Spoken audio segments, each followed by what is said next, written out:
Johnny Carson was about to introduce the most famous woman in television history when he noticed something that made his blood run cold. Lucille Ball, the queen of American comedy, the woman who had made 60 million people laugh every single week for 2 decades, was standing backstage with tears streaming down her face. And what Johnny did next stopped The Tonight Show dead in its tracks and created a moment that 40 million Americans would never forget. But here is what nobody knew. Not the producers, not the audience, not even Johnny himself. Behind those famous red curls and that legendary smile, Lucille Ball was carrying a secret so devastating that it would bring her to her knees on live national television. It was Thursday, November 14th, 1974. The time was exactly 11:31 p.m. NBC Studios in Burbank, California was buzzing with electric energy. The Tonight Show was the most watched program in late-night history, and tonight was supposed to be something special. Ed McMahon had just finished his thunderous introduction. Doc Severinsen and his orchestra were playing the iconic Tonight Show theme. 300 people in the studio audience were on their feet, applauding before the guest had even appeared and watching from 40 million homes across America. Families were gathered around their television sets, ready to laugh, ready to see their beloved Lucy do what she did best. The producers had planned everything down to the second. Lucy would walk out, trade jokes with Johnny, share hilarious Hollywood stories, and remind America why she was the undisputed queen of comedy at 63 years old. The segment was scheduled for exactly 18 minutes. Every camera was in position. Every light was perfectly set.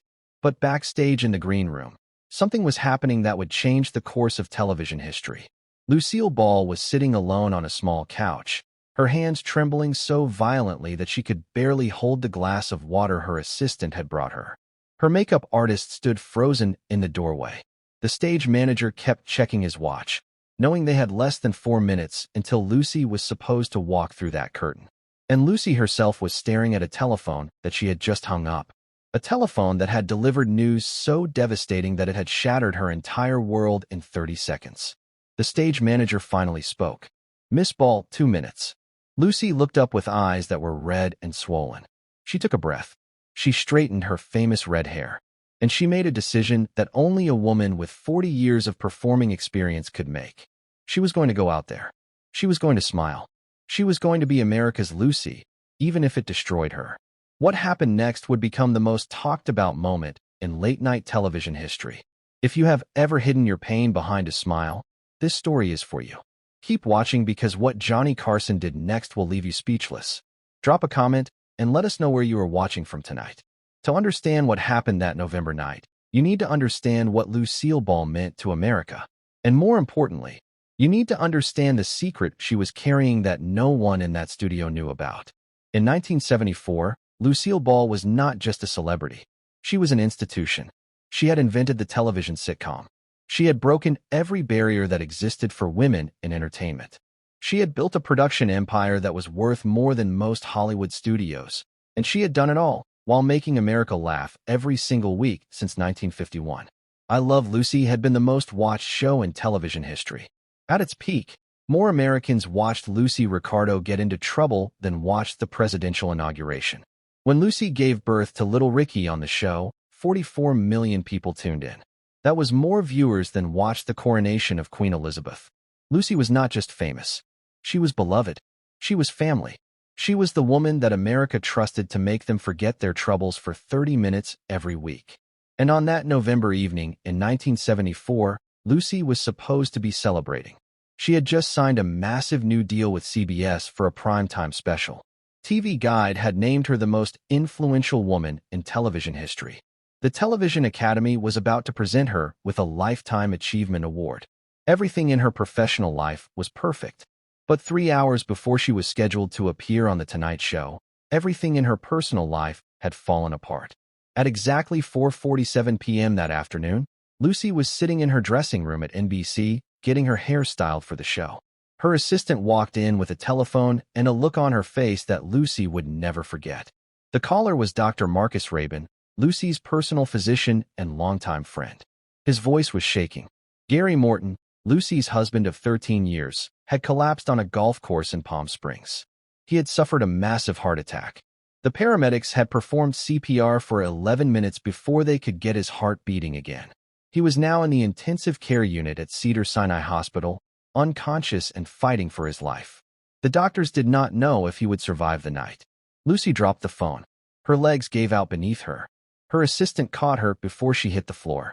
You see, Gary Morton was not just Lucy's husband. He was her salvation. After her devastating divorce from Desessi Arnaz in 1960, Lucy had fallen into the darkest period of her life. She had stopped eating. She had stopped sleeping. She had stopped laughing, which for Lucille Ball was like stopping breathing. Friends later said that Lucy had lost the will to live. The woman who had brought joy to millions could not find any joy for herself. Gary Morton had saved her. He was a comedian himself, not famous, not wealthy, but kind, patient, devoted. He had shown up at her door every single day with groceries and bad jokes and unconditional love until Lucy finally started smiling again. He had given her 13 years of happiness, 13 years of peace, 13 years of feeling loved without conditions. And now he was dying in a hospital 100 million miles away. And Lucy was supposed to go on television and be funny. Her first instinct was to cancel everything and race to Palm Springs. But the doctors told her there was nothing she could do. Gary was unconscious. They were still running tests. The next few hours were critical, but all anyone could do was wait. Lucy made an impossible choice. She would do the show.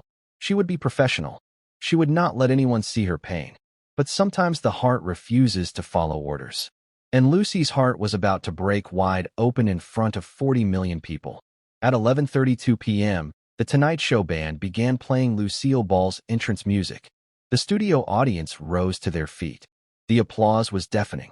Lucy stood behind the curtain, her hands pressed against her stomach, trying to stop the trembling. She had performed thousands of times in her career. She had faced cameras and audiences and critics and doubters. She had never once let fear stop her. But this was different. This was not stage fright. This was grief trying to claw its way out of her chest. She took one more breath. She thought about Gary lying in that hospital bed. She whispered something that only she could hear. And then she pushed through the curtain and stepped into the brightest spotlight in television. The audience erupted. 300 people cheering and applauding and calling her name. From home, 40 million Americans were smiling, ready to laugh, ready to be entertained by their favorite comedian. Johnny Carson walked toward her with that famous grin. He extended his hand, and the moment their hands touched, Johnny felt something that sent a chill down his spine. Lucy's hand was ice cold. It was shaking so hard that Johnny instinctively tightened his grip. And when he looked into her eyes behind the stage makeup and the practiced smile, he saw something he had never seen in 12 years of hosting The Tonight Show. He saw terror. But Johnny was a professional. The cameras were rolling. 40 million people were watching.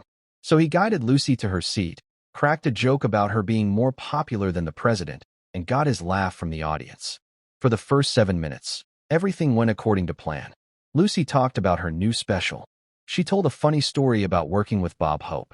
She made the audience laugh exactly the way she was supposed to. The producers in the control room relaxed. Fred Dordova, the show's legendary director, nodded approvingly. Whatever had been wrong with Lucy backstage, she was handling it like the professional she was. And then Johnny asked a simple question. He leaned back in his chair with that characteristic Carson warmth and said, "So Lucy, after all these incredible years, after everything you have accomplished, what is the one thing in your life that you are most grateful for?" It was supposed to be an easy question, a softball that would let Lucy talk about her career or her fans or her legacy. The kind of question that every talk show host asks and every guest has a rehearsed answer for. But the word grateful hit Lucy like a punch to the heart. She thought about Gary. She thought about him lying unconscious in that hospital bed. She thought about all the mornings he had brought her coffee, all the nights he had held her when she could not sleep, all the times he had told her she was beautiful when she felt broken. She thought about the possibility that she might never hear his voice again. And something inside Lucille Ball finally shattered. The tears came before she could stop them. Her voice cracked. Her shoulders began to shake. And then, for the first time in her 23-year television career, the woman who had made America laugh started sobbing uncontrollably on live national television. The studio audience went completely silent. 300 people frozen in their seats, not knowing what to do. In the control room, Fred Cordova nearly dropped his headset. "Do we cut to commercial?" someone whispered frantically. But Johnny Carson did not cut to commercial. He did not crack a joke to lighten the mood. He did not do any of the things that a professional talk show host was supposed to do. Instead, Johnny Carson did something that had never happened in the history of The Tonight Show. He reached across his desk and took Lucille Ball's trembling hand in his own, and what he said next would change everything. Johnny Carson held Lucy's hand and looked directly into her eyes. The cameras were still rolling. 40 million people were watching. The producers were panicking. But Johnny did not care about any of that. "Lucy," he said softly, his voice barely above a whisper. "What is really going on?" Lucy shook her head, tears streaming down her face, ruining the makeup that had taken an hour to apply. "I cannot," she whispered. "I cannot talk about it. Not here. Not now." Johnny squeezed her hand tighter. "Then do not talk. Just breathe. I am right here." The studio audience sat in stunned silence. Nobody applauded. Nobody whispered. They simply watched as something raw and real unfolded before their eyes. What happened next broke every rule of television. Johnny Carson stood up from behind his famous desk. He walked around it slowly, never breaking eye contact with Lucy. And then he sat down right next to her on the guest couch and put his arm around her shoulders. Ed McMahon, who had been Johnny's sidekick for over a decade, later said that moment was when he realized Johnny Carson was not just a talented entertainer. He was a genuinely good man. "Lucy," Johnny said gently, "you have spent your entire life making other people happy. You have given this country more joy than anyone in the history of television. If you need to cry right now, that is okay. You have earned it." And something in those words broke down the last wall that Lucy had been trying to hold up. She looked at Johnny, then at the cameras, then at the audience, and then she said something that made the control room go absolutely silent. "Gary is in the hospital," she whispered. "He had a heart attack this afternoon. They do not know if he is going to make it through the night." Johnny's face went pale. "Lucy, why are you here? Why did you not cancel?" Lucy let out a sound that was half laugh, half sob. "Because I am Lucille Ball. Because I am supposed to be strong. Because I did not know what else to do." She paused, struggling to find words. "After Ceci and I divorced, I wanted to disappear. I am not exaggerating, Johnny. I wanted to disappear. I had given that man everything. I had built an empire with him, and then it was all gone." The audience was completely still. Not a single person moved. "Gary found me at my lowest point," Lucy continued, her voice breaking. "I was not taking care of myself. I had pushed away everyone who loved me. And this man, this patient, kind, wonderful man, refused to give up on me." She wiped her eyes with the handkerchief Johnny had quietly pressed into her hand. "He showed up at my house every single day. He brought me food. He sat with me for hours without saying anything, just being there. And slowly, day by day, he brought me back to life." Lucy looked directly into the camera, and 40 million Americans felt like she was talking directly to them. "He saved me. He gave me 13 more years of happiness. And now I might lose him, and I do not know how to survive that." Johnny Carson, who had interviewed presidents and kings and the biggest stars in the world, found himself at a loss for words. In 12 years of hosting The Tonight Show, he had never witnessed anything this raw, this honest, this profoundly human. "Lucy," Johnny finally said, "do you know what I see when I look at you right now?" She shook her head. "I see the bravest woman I have ever met. Not because you are not crying, but because you are letting yourself cry. Because you are showing 40 million people that even Lucille Ball is human. And that takes more courage than any comedy routine you have ever performed." The studio audience began to stir. Someone in the back started clapping softly. Then another person joined, and another, until all 300 people were on their feet, not applauding a performance, but honoring a moment of genuine human vulnerability. And then from somewhere in the crowd, a woman's voice called out, "We love you, Lucy." The floodgates opened. More voices joined in.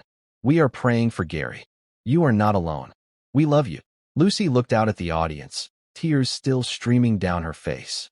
And for the first time that night, she smiled. Not her performance smile, not her camera smile, a real smile.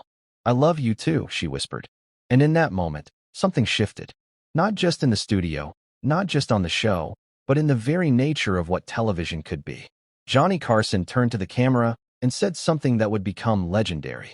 "Ladies and gentlemen, this is why I do this job. Not for the jokes, not for the ratings, for moments like this. But the most powerful part of this night was still to come. What happened in the next 10 minutes had never occurred in the history of network television, and it would never be forgotten. Johnny Carson made a decision that could have ended his career. He looked at his producer through the camera and said, "Fred, we are throwing out the rest of the show tonight. Cancel the other guests. This is more important." In the control room, Fred Dorado hesitated for exactly 3 seconds. Then he nodded. The other scheduled guests for the evening, a popular singer and a comedian, were quietly told their segments were canceled. Nobody complained. They understood. Johnny turned back to Lucy. "I want you to tell America what Gary means to you. Not as Lucille Ball the star, as Lucy the woman. Can you do that?" Lucy took a shaky breath. "I can try." And for the next 8 minutes, Lucille Ball did something she had never done in her entire career. She stopped performing and started being real. She talked about the day she met Gary at a dinner party in 1960, how he had made her laugh for the first time in months, how he had asked for her phone number without knowing who she was. She talked about their wedding in 1961, how small and private it had been, how Gary had written his own vows and made her cry before they even got to the altar. She talked about the small things, the way Gary made her coffee every morning exactly the way she liked it, the way he rubbed her feet after long days on set, the way he never once made her feel like she had to be Lucille Ball the legend instead of Lucy the person. "He gave me permission to be ordinary," Lucy said. "And you have no idea how extraordinary that is when the whole world expects you to be amazing every single second." The audience was weeping. Men who had never cried in public were wiping their eyes. Women were holding hands with strangers in the seats next to them. Johnny let Lucy speak without interruption. He did not try to guide the conversation or make jokes or do any of the things a talk show host normally does. He simply listened the way a friend listens when someone they care about is hurting. When Lucy finally finished speaking, Johnny stood up, and then he did something unprecedented. He pulled Lucy to her feet and hugged her right there on national television. A full, genuine embrace that lasted nearly 30 seconds. The studio audience rose for a standing ovation that went on for over 2 minutes. People were crying openly. People were calling out their love and support. It was unlike anything anyone had ever witnessed on a talk show. And somewhere in a hospital room 100 miles away, Gary Morton had regained consciousness. A nurse had wheeled a small television to his bedside so he could watch his wife on The Tonight Show. When he saw Lucy crying, he started crying, too. When he saw Johnny hug her, he tried to reach toward the screen. And when the audience started chanting, "We love you, Lucy," Gary Morton whispered 3 words that the nurse would later say she would never forget. "That is my girl." Back in Burbank, Johnny Carson turned to the camera one final time. "Ladies and gentlemen, I have been doing this show for 12 years. I have talked to presidents and movie stars and every kind of celebrity you can imagine. But I want you to know that what you just witnessed is the most important thing that has ever happened on this stage." He paused, his own eyes glistening with unscheduled tears. This woman invented television comedy. She broke every barrier there was to break. She built an empire. But tonight, she did something even more incredible. She showed us that behind every legend is a human being who loves and fears and hurts just like the rest of us. He turned to Lucy one more time. "Thank you for trusting us with your heart tonight. Now go be with your husband." The show cut to commercial, and when it returned, Johnny simply said good night and ended the program early. But the story was far from over because what happened after the cameras stopped rolling would remain a secret for nearly 2 decades. The moment the red light on the cameras went dark, Johnny Carson sprang into action. He grabbed Lucy's hand and led her through the backstage corridors toward his private dressing room. His assistant was already on the phone, arranging transportation. Crew members stepped aside as they passed, many of them still wiping tears from their own eyes. "There is a helicopter on the roof," Johnny told Lucy. "It can get you to Palm Springs in 40 minutes. I am coming with you." Lucy stopped walking and stared at him. Her makeup was ruined. Her eyes were swollen. She looked nothing like the glamorous star who had walked onto that stage 3 hours earlier. "Johnny, you do not have to do that."